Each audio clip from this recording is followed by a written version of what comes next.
بەناوی خوای گەورە و بەخشندەی میهرەبان درود و سڵاو سەجیانی پاچی پێغەمبەر کەوێ سەرەتا بە بۆنەی هاتنی مانجی ڕەمەزانی پیرۆزبایی لە گەشت مسلمانانی جیهان بەگشتی و مسلمانانی کورد لە هەر کوێکە هەن بە تایبەتی دەکەین. هیوادارین ئەم مانگا پیرۆزە ببێتە مایەی خۆشی و باشترین تەندروستی بۆ هەموو لایەک. هەروە هیوادارین لە خودایی گەورە و پەروەردگار کردەوە و کۆشەکانی ئەو مانگە پیرۆزە لە هەموو لایەک وەربگرێ. هەموو ئێوەی پیرۆز لە ماوەی ئەم مانگە بتوانن بە ئەم پاداشتە گەورەیەی خوا بەدەست بێنن کە خوددا دەرێ هەموو کردەوەیەکی بەندەکانی من بۆ خۆیانە تەنها مانجی ڕەمەزانی پیرۆز بۆ منە، بۆیە هەرخۆم دەزانم پاداشتەکەی چییە. دیارە مانجی ڕەمەزان جیاوازی هەیە لەگەر مانگەکانی تر بەڕێزان، ئەویش گەورەی ئەو مانگە گەورەی ئەوەندە گەورەیە کە خوا خێرەکەی دەرێ زیاترە لە 1000 مانگ. ئەگەر بێت و ئێمە 1000 مانگ بە ساڵ دابنین دەکاتە 83 ساڵ و 4 مانگ، کەواتە هەر کردەوەیەک هەر کۆشێک لەم مانگە ئەنجامی بدەی خێرەکەی زۆر گەورەیە و پاداشەکەشی خوا دیاری نەکردیە بۆ ئەوەی ئێمە لە هەوڵ و کۆشش و لە خوداپەرستی بەردەوامی چووکە خوداپەرستی و کۆشەکانمان و بە ڕۆژوبوونمان بە پێی ڕێنمایەکانی کە ئاینی ئیسلام دایناوە دیارە بەرەو وەرگرتنی ئەو پاداشتەمان دەبا. بەڕێزان، بە ڕۆژوبوون بە پێی ئەوەی کەوتراوە تەنها بەوە نییە ئێمە بە خواردن و خواردنەوە بە ڕۆژی بین، بەبێ بە هەموو هەستەکانەوە بەدڵ، کەواتە پابندبوونمان نزیکمان دەکاتەوە لە خودای پەروەردگار. تەنانەت لە نەک تەنها سوودی مانجی ڕەمەزان بۆ تاکەکەیە بەلکو بۆ خێزانەکەیە، بۆ تەواوی کۆمەلگایە. دەتوانم بڵێ نەک تەنها بۆ تاک و خێزان و کۆمەلگا بەلکو بۆ سەرتاپای مرۆڤایەتیە، نەک تەنها سەرتاپای مرۆڤایەتی بەلکو بۆ ژینگە و دەوروبەریشە. ئەم ژینگە و دەوروبەرەی کە مرۆڤ بە ڕۆژوبوو تێیدا دەبێ بێگومان دیارە زۆر پاک دەبێ،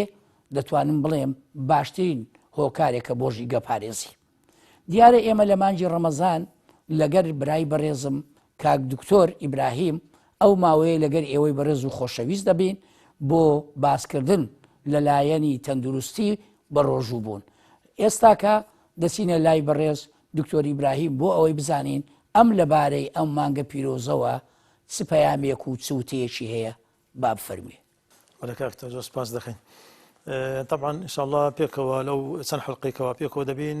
باسێکی مانجی ڕەمەزان دەکەین، هەم لە ڕووی دەرونی کۆمەڵایەتیەوە وەک جەناب باس کرد، هەم لە ڕووی پزیشکیەوە ئینشاءالله. طبعا پرسیارێکەیە کە دێتە پێش زۆر جار لێمان دەکرێت، چ لە زانی ئاینی و چ لە دەروون ناس و کۆمەڵناسی وەک جەناب و لە ئێمەش دەکرێت، بۆچی مسلمان بە ڕۆژی دەبێت. طبعا ئەگەر تەمەشای قورئانی پیرۆز بکەین، تەمەشای فەرمودەکانی پێغەمبەری پێشەوامان بکەین، بێزگە لە زانستی پزیشکیش کە لە حەڵقەکانی داهاتوو زۆر بە درێژی باسیەکەین، ڕێیان بەرامبەر بە ڕەمەزان چییە، بەرامبەر بە ڕۆژی بوون چییە. طبعا خوای پەروەردگار لە قورئان پێمان دەفەرمێ یا ئەیها الذین آمنوا کتب علیکم الصیام کما کتب علی الذین من قبلکم لعلکم تتقون. کەواتە خوای پەروەردگار ئەو ڕۆژەی واجب کردیە لەسەر هەموو ئومەتەکانی پێش ئێمە لە ئادەمی و هەتا دەگاتە خاتەم. دیارە سوودێکی زۆری هەیە، چونکە خوای پەروەردگار هیچ شتێک لەسەر مرۆڤایەتی دانانێ فەرزی ناکاتن ئللا دەبێ حکمەتیش تێدا بێ، کە دەفەرمێ ئەلا یعلم من خەلەقە وهو اللەطیف الخەبیر. بەخۆی ئێمەی خەڵق کردووە، دەزانی چی بۆ ئێمە باشە. ئێمەی ئادەمی زاد ساڵ 12 مانجێ ئێمە دەخۆین و دەخۆینەوە. طبعا ئەو خواردنەی کە دەیخۆین دەستە ناو گەدەمان، دەستە ناو ڕیخۆڵەمان، دەستە ناو بۆڕیەکانی خوێنمان بە باش و بە خراپیەوە، و هەوایەکەش دەستە ناو سیەکانمان. بەو بە ڕۆژی بوونە وەدەکا کە مانجێک ئیسراحەتێک بدەینە جەستەی خۆمان وەک تاک. ئەو جەستەیە تەبعاً لەو مانگەی ئیسراحەت دەکا، بۆیە خوای پەروەردگار ئەو مانگەی لەسەر ئێمە پیرۆز داناوە و واجبی کردووە. بەڵام لە ئەگە تەمەشای تاریخ بکەین، لە هەر قەومێک ئەو ڕۆژوە نەوعێک بووە. لە هەندێک قەومان هەندێک خواردن مەمنوع بووە، هەندێک مەمنوع نەبوو، احتمالە کاتەکەی فەرقی هەبی، احتمالە وەختەکەی مانجی ڕەمەزان فەرقی هەبی لە ئومەتەکانی پێشە خۆمان. بەڵام زانایانی پزیشکی بە تایبەتی تەمەشایان کردیە ئەو ڕۆژوەی کەوا مسلمان ئێستا بە ڕۆژی دەبی باشترین ڕۆژووە چونکە لۆ خۆی منع دەکاتن لە ماوەیەکی درێژ کە لە 10 سعات نابی کەمتر بیتن ئەو خەڵکە بە ڕۆژی دەبیتن نەخواردن دەخوا نەخواردنەوەی دەخوا بەڵام پێشتر لە هەندە قەومان هەندە خواردن دەخوارد هەندە چەند دەخوارد بەڵام ئەوەی ئەمە پێ دەڵێن لە ڕووی طبیەوە پێ دەڵێن کۆمپلیت ستارڤیشن ینی خۆ برسیکردنەوەی تەواو ئەوە سوودی زۆری هەیە ڕاستە زۆر جوانە ینی جیاوازی هەیە لەگەڵ زۆر لەوانەی پێشوو دەتوانی بڵێ ئەوە لە هەمووی گشتگیرترە ینی دەتوانی بڵێ بەرگری جەستەش زیاد دەکات یعنی ئەوەی ئێستا وەکو ئەوانەی پێشوو نییە دەتوانی بڵێ لە هەموو ڕۆژەکانی زۆرەکانیتر باشترە و پزیشکی سەرماندوێتی کە بەرگری زیاد دەکاتن بە ڕۆژوو بوونەکە ڕۆژبوونی ئێمە ئێستا بە ڕۆژی بوون لە ڕێ طبیەوە پێ ئەسەوم طبی یان پێ ئەسەوم ئیسلامی ینی سەومی هەندە قەومەکانت کە ئێستا سوودی طبی زۆر نییە ئەوەی ئێمە سوودی زیاترە لەبەرچێ لە 10 سعات بەسەرەوەیە یەک مانگە چوە زانایان دەڵێن ڕۆژوو ئەگەر پێبی بتەوێت سوودی زۆر وەگری لە بۆ جەستەت و لە بۆ بەرگری لەشت نابی لە 21 ڕۆژ کەمتر بی ئەوە ئێمە 30 ڕۆژە دومیشان دێ نابی لە 10 سعات کەمتر بی ئەو ئێمە تقریبا بەلایکەمی هەموو ساڵ 15 دەڕوات پاشتانیش دەرێ هەموو خواردنەکان دەبی لە خۆت قەتعکەی پاشان دەرێ دەبی بەردەوام بی یعنی هەندێک کەسێ مەتن بە ڕۆژ دەبی فترە دوایە تەرچێکە بەس ئیمە هەموو ساڵێ دووبارە دەبتەوە جگە لەوەش ئەگەر شتە بەیادی بەڕێز بینەوە دوو ژەمە دەخۆین ئێمە ژەمەچیان بەربانگە ژەمەچیان پارشێوە ینی دەتوانین بنێ لە 3 ژەم دەبێتە دوو ژەم کەمکردنەوەی خوارد ئەوە لێرە قەبارەکەی کەم دەبێتەوە تەنانەت جەستە و ئەندامەکانی لەش هەمووی هەست بە ئارامی دەکات ینی کەواتە لە ڕووی تەندروستیەوە سێنمێنراوە و زۆر توژنەوەش ڕەنگە لەسەر کرابێ ئەوە بەڕێزت دەزانێ کەواتە ئەوە کە جەستە ئارام دەبێ کاریگەری دەبێت لە سەلانی دەرونیش بەخۆ دەزانین جەستە دەروون بەڵێ یعنی هەردووچان تەواوکەریەکەن ئەگەر جەستە ئارام بوو کەواتە دەروونش بۆ پێچەوانشەوە ئەگەر دەرونیش ئارام بێکار لە جەستە دەکات کەواتە ئەوە دەبێت ئێمەی موسڵمان زۆر دڵخۆش بین کە وەکو شتەکانی تر کە خوا بە مسلمانانی داوە بە ڕۆژبوون دوای ساڵی یەک جارە هەروەکو بەڕێز ئاماژەی پێکرد لە 12 مانگەمە 1 مانگ بە ڕۆژ دەبێت دەتوانی بڵێ وەکو برێ پیاچوونەوەیەکە یان وەکو برێ نۆژەنکردنەوەی مرۆڤە ماندوو دەبێ ئەم خانانە ئەم ئەندامانەی لەش کۆ ئەندامی هەرسا کۆ ئەندامی هەناسەدانە تەنانەت ئەوانە هەموویان سوود وەردەگرن شو دەدەن ئەوە کێ دەستەواژەکەی پێ دەڵێن سایکۆسۆماتیک سایکۆ زەناب دەزانین سایکۆلۆژی سۆماتیک عین جەستەی ئینسان کە بە ڕۆژی دەبی لە خوا نزیک دەبتەوە جەستەی ئارام دەبتەوە هەموو خەلیەکانی لەشی ئیسراحەت دەکەن بێزگە لەوەشکەوە ئەمە جەمەکی ناخۆن 2 ساعت بە ڕۆژی دەبین زانایان دەڵێن ئینسان لە کاتی ئەگەر تەمەنی هەتا 70 ساڵ بڕوە خوا تەمەنی بداتێ دەڵێ بەلای کەمی 200 کیلۆغرام خواردنی زەهراوی دەخوا ئەگەر کیلۆغرام ئەگە بە ڕۆژوو نەبی ئەگە بە ڕۆژی نەبیتن ینی ئەو ماوەی بە ڕۆژ بوون ئەو هەموو ژارەی لادەبا دەڵێ بەلای کەمی 5 تا 7 کیلۆغرام هەوای سامیش دەمژی هەوای ژەهراوی دەمژی برێت ڕۆژی ستەکاتن ئەوە هەمووی تەسفیە دەکاتن لۆیە زانایان دەڵێن ئەگەر یەک ڕۆژ بە ڕۆژی بی لە 2 سعات کەمتر نەبی وەکی ڕۆژی خۆمان کۆمپلیت ستارڤیشن یان تاو هیچ نەخواردنەوە دەڵێ هەر ڕۆژێک 10 ڕۆژان لەشت پاک دەکاتەوە لە ژەهر یعنی هەر ڕۆژێک بەرامبەر 10 ڕۆژە کە 30 ڕۆژ بە ڕۆژی بەرامبەر 300 ڕۆژ ڕۆژی شەشدانیش بە ڕۆژی دەبین دەبتە 300 ڕۆژ لێ گەورەی ئەو شەوار زۆر میم ئەو 6 ڕۆژە تقریبا بزەبت دەکە ئەما کە 36 ڕۆژ بە ڕۆژی دەبین ساڵێکی ڕێک جەستەمان نوێ دەبتەوە ئەو خەلیانەی کەونن کەوا پیر بووینە خەریکن دەبنە سەرەتان خوا نەخواستە خەریکن دەبنە مادەی ژەهراوی لە کاتی بە ڕۆژبوونەکە پاک دەکات ئاشتێکت بەبیری نامەوە لە ماجی ڕەمەزان کاک دکتۆر شتەکە یەک ئامانزی هەیە یعنی هەموو ئەوانەی کە بە ڕۆژە دەبن مسلمانان ئەوش ڕەزامەندی خوایە لە کاتێکی دیاریکراو گوتت مانگەک لە کاتێکی دیاریکراو بە تایبەتی لە وڵاتەی لەو شارێکە لێیە هەمویان لێکا دەشێنن ینی بەربانگەکە هەمویان لە کاتێکە پاشێوەکە دەخۆنیان کۆتایی پێدەهێنن سیرکە یعنی ئەمە بەڕاستی یەکسانیەکە ئەو خوددایە کە بە مسلمانانی ئێمەی داوە بۆیە چەند بیری لێ بکەیتەوە لەو بە ڕۆژ بوونە ڕەنگە هێشتیان زیاترە بێ ڕاوەکردنی زیاترە جگە لەوە تەمەشا دەکەی لەلایەنی کۆمەلایەتەکەش هەر زۆر تەمەشا دەکەی سوودێکی زۆری هەیە تۆ گوتت بۆ خۆت ئارامی کەواتە تەندروستێکی ئارامت هەیە مامەلەکردن لەگە بەرامبەرەکەش ئارام دەبێت یعنی بۆ نمونە لێپرسینەوە لە خەڵک دەکەیت لە دراوسێکانێ لە خزمێکی نێزی مەرز نییە تەنها بە سەردان بێ ئستا تەکنۆلۆژیا وا پەیدا بووە دەتوانی لە ڕێگای تۆڕە کۆمەلایەتیەکان بە دەنگ و بە ڕەنجیش بە وێنەش بیبینی بەسەری بکەیتەوە یعنی یەکێک لە گەورەیەکانی مانجی ڕەمەزان ئەوەیە کە تۆ هەست بە بەرامبەرەکەت دەکەی ئەگەر نەبووە ئەگەر هەژارە لە ڕووی یعنی هەست تێ دەکەی وەکو ئەوەیە لەبەر ئەوەی تۆ کە برسی دەبی ئینجا هەست بە هەژاران دەکەی ئەوە لە ئاینی ئیسلامە زۆر گرنگە بە تایبەتی بۆ دەوڵەمەندەکان چونکە باشە تۆ ئەگەر ئەو پارەیە زۆرت هەبوو چی لێ دەکەیت بەڵام کە دێ دەوڵەمەندەکە بە ڕۆژی دەبی ئینجا هەست دەکا بە ئازاری نەبوونەکە بە تایبەتی ئێمە ینی لەو کاتە زۆر پێویستمان بەیە دەبێت ڕای بەڕێزیشت بزانام لەو بارەوە چ دەرێت کە خوا دەفەرمێ ئەلا بذکری لای تەطمئن القلوب ڕەمەزانیش بە ذکری خوایە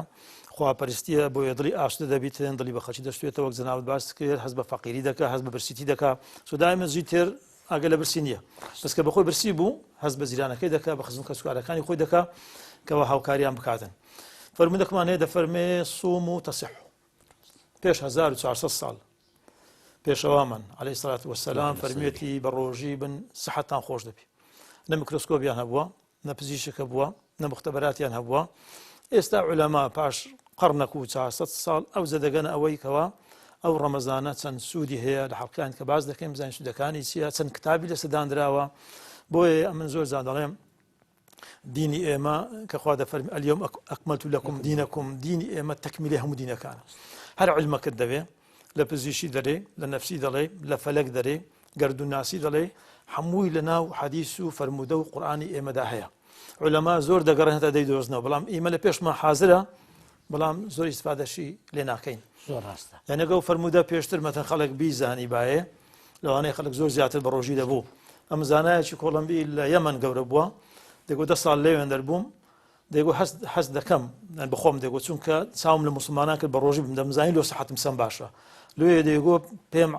خۆش بوو کە جێژنیان دەکرد لە پاش ڕەمەزان دەیگو حەقیانە کە جێژنەی بکەن چونکە لەو ماگە سوودێکی زۆریان وەگرتیە هەم لە ڕووی جەستەیەوە هەم لە ڕووی دەرونیەوە هەم لە ڕووی معاملاتەوە بەڵێ ئەوەی بەڕێز ئاماژت پێ کە کاک دکتۆر دەمانباتەوە بۆ ڕەفتار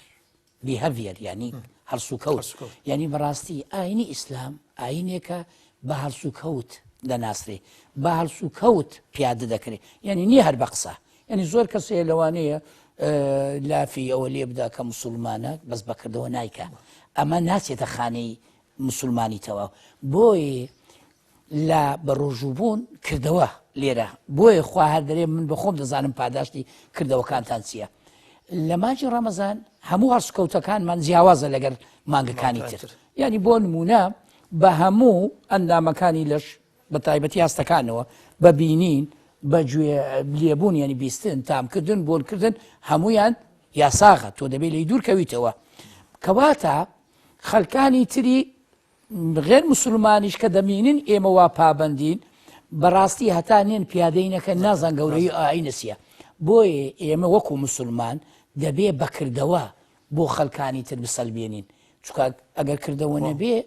ناچێتە بوار کەس چۆن چاڵ دەسەنجێنن کردەوەکە دەسەنجێن بۆیە زۆر گرینگە من پێم خۆش بوو کە ئاماژەت بەو کەسانە کرد کە اینجا لێرە و لەوێ لە هەموو وڵاتێکەیە تو باسی ئەو بیانێت کرد کە لێ من ڕەنگە لە سعودیە شەبێ و لە ئیماراتی شەبێ و ڕەنگە لە کوردستانی شەبێ و لە وڵاتانی تر پێویستە ئەو نمونانە بەڕاستی ئێمە بیهێنینەوە زیندوو بۆی کۆمەڵانی خەڵکی کوردستان و موسڵمانان بیزانن وە زۆربەی ئەوانەی کە موسڵمانیش دەبن لەسەر چ موسڵمان دەبن لەسەر ئەو هەڵسوو کەوتە دروستانەی کە لە ئاینی ئیسلامەیە ینی بەڕاستی بە ڕۆژووبوون یەکێکە لە پێنج پایەکەی ئیسلام لە دوای بە نێشکردن و حەزکردن و زەکاتدان و بەڕێز دەزانی ینی کەواتە بەڕاستی بە ڕۆژووبوون پایەکی زۆر گەورەیە و هەروەکو ئاماژەت پێ کرد جیایە لە هەموو ئاینەکانی تر تۆ جوان بەراوردەکەت کرد گوتر ڕاستە بە ڕۆژووبوون هەبووە لەلایەن نەتەوەکانی تر و ئاینەکانی تر بەس هیچیان وەکو ئاینی ئیسلام نییە جا بۆیە ئێمە دەبێت تەواو پابند بین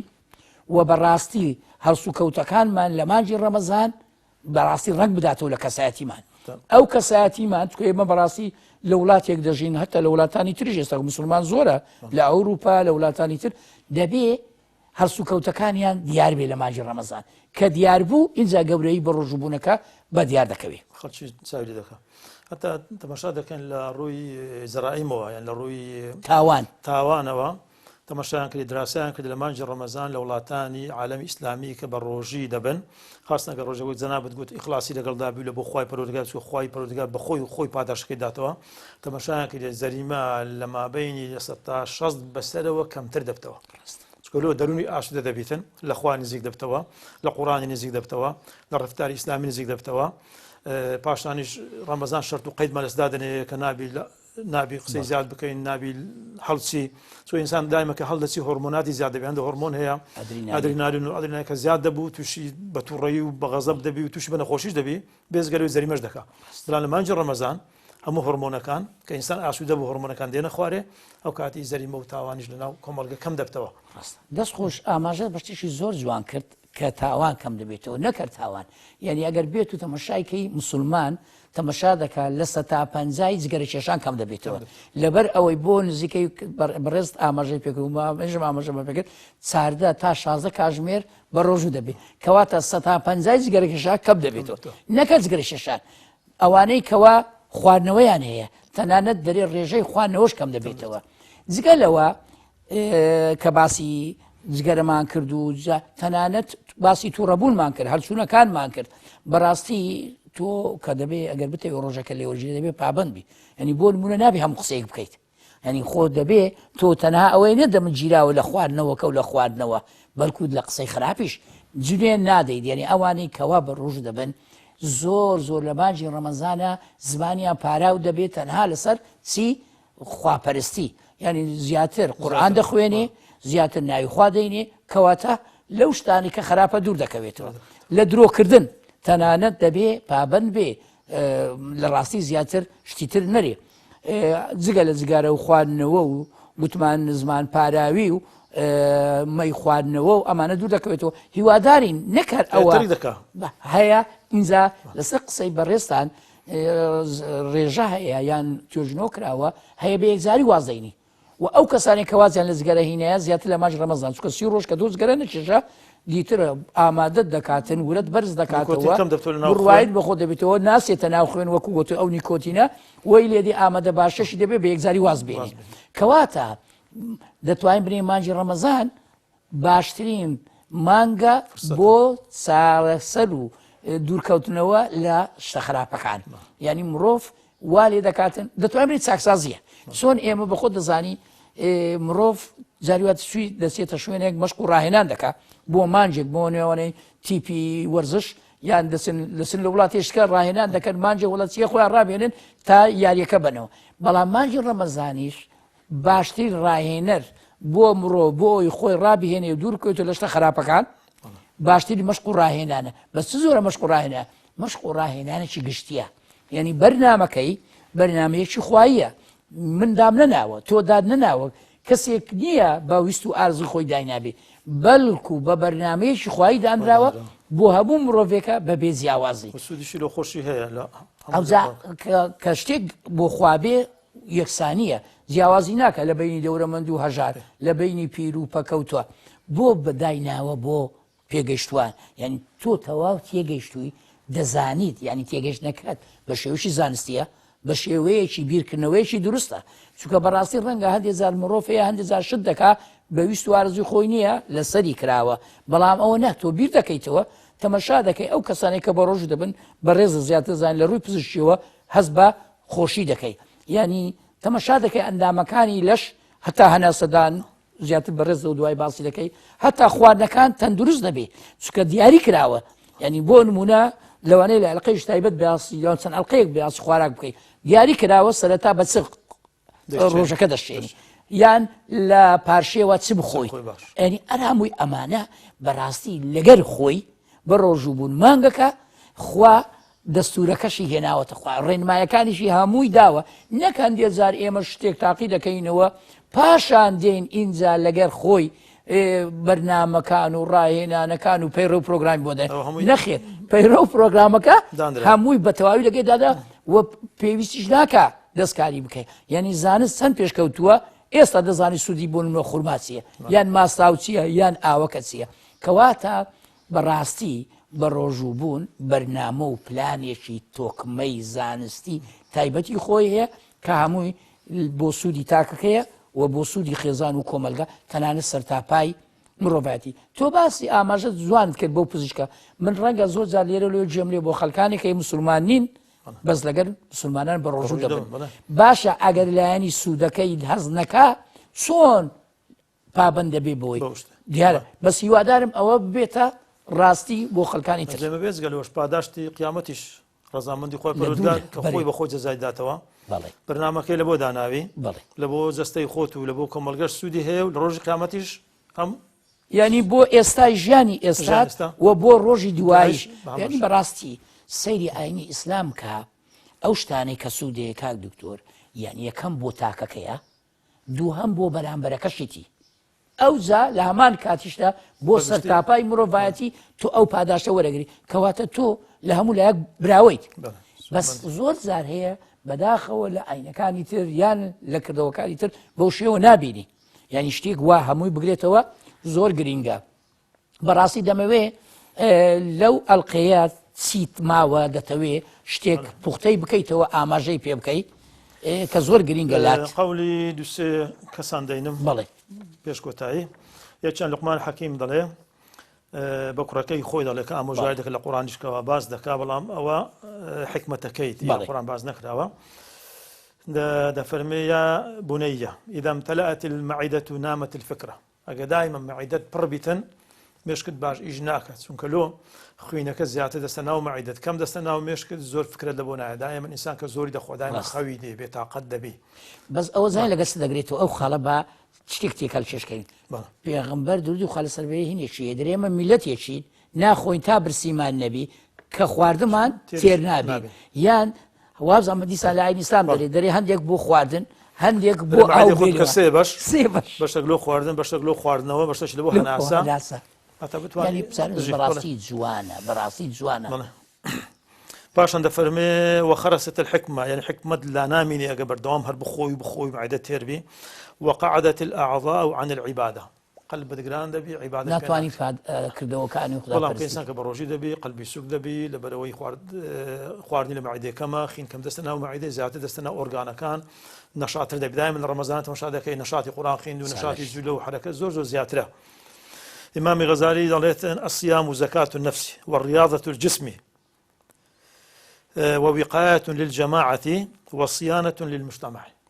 مثلا هم قسەکان کەوەی ئێمە ئاماژەما کۆمەلگا دەگرێتەوە فالجوع صفاء القلب وإنقاذ البصيرة لأن الشبع يورث البلادة ويعمي القلب إنسان دائما قتير بودلي الرق دبي أودي بس أكيد كبرسي بو حسب فقيد دكي حسب زيران دكي حسب خدشي خود دكي وأنا هموي براسي حكمة داندرا أحمد شوقيش ضليه الصوم حرمان مشروع يعني اشتكى شرع داينايا كتخذ حرمان دكي لخواردن خواردنوا شيء مشروعة وتأديب بالجوع فيرا تربية روشت دكاتن بس برسيتي وجناب باسكت أسودي يدرني وسن مهمة وخشوع لله وخضوع دائما انسان كبروجي دبي لخوای زیاتر نزیک دەبتەوە چونکە هەر خەریکی خواردنەوە و ڕاوواردن نابێت زۆر جوانە ئاماژە بە شتێکی جوان کرد چت ما تەواو بۆ ئەوە ولكل فريضة حكمة هەموو شتێک خوا دای نابێتن حکمەتی شتێدا چکە بەخۆی حەکیم و خەبیرە هیچ شتێکمان لە بۆ دانانێک کە زیانی هەبیتن هەموو شتەکانی کە لەومان دادنێ قازانجی هەیە وهذا الحكم ظاهره العذاب کچێک لە هەندێک کەسان زەحمەتە ناخوا پێی ناخۆشە بەڵام باطینه فيه الرحمة زۆر سپاس بەڕاستی من دوا هین دەتوانم ئاماژەی پێ بکەم تۆشتی جوانت باس کرد بەس لە هەمان کاتدا بە ڕۆژبوون وەرزشە زیگە لەوە ئەو کاتانەی کە مسلمان شەوان هەردەستەوە ئەو هەوایە پاکە یعنی لە کاتێکا کە هەردەستەوە تەمەشا دەکا سەرتاپای جیهانی مرۆڤایەتی کش و مات و بێدەنگە دێ لەو کاتە هەردەستی زۆر جار هەیە کە دەستنێژتە شۆی دێنیژەکان دەکەی هەر خۆی لە خۆیدا نێشکردن باشترین وەرزشە چونکە بە شێوەیە کە چۆن دەیکەی بۆ ئەوی خوا لێ ڕازی بێ دەبێ بەندایەتی تێدا بێ وەرزشی ڕاستەقینە ئەوەیە نەک وا خۆت ئازار بدەیت بۆیە تەمەشا دەکەین لە مانجی ڕەمەزان ئەم بە تایبەتی نێژی تەراویح ڕەنگە لە ئەڵلقەکانی ترە زواتر باسی بکەین کەواتە لە ڕووی جەستەیەوە لە ڕووی دەرونیەوە لە ڕووی کۆمەلاتیەوە لە ڕووی ئاسوودیەوە لە ڕووی پزیشکیەوە دەتوانین بڵێن هەمووی سوودی هەیە بینەرانی ئازیز بۆ ئەندازێ دێنە کۆتایی ئەڵلقەی